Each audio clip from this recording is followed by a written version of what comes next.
స్వామివారి శిరస్సు, నుదుటిపై తిరునామాలు, నేత్రాలు, నోరు, వక్షస్థలం. స్వామివారు ఎలా ఉంటారు? మానవ దేహం ఎలా ఉంటుందో స్వామివారి శరీరం కూడా మెత్తగా, మృదువుగా, సున్నితంగా ఉండడం ఇక్కడ స్వామివారి యొక్క విశేషం. ఆ విశేషాన్ని ఇప్పుడు చూపెడతాం. అందరూ కూడా చూడండి ఒకసారి.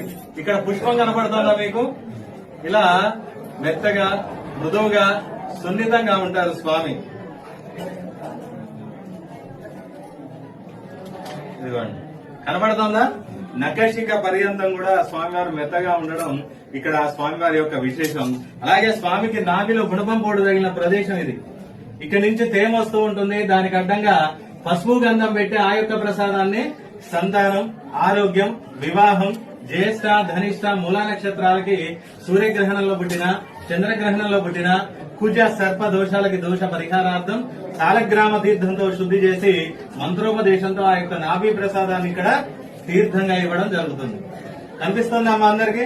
అందరు నమస్కారం చేసుకోండి. జై బోలో లక్ష్మీనరసింహ స్వామికి, జై బోలో లక్ష్మీనరసింహ స్వామికి.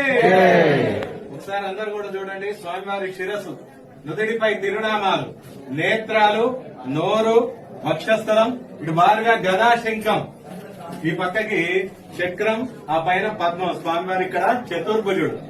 అందరూ నమస్కారం చేసుకోండి అమ్మా.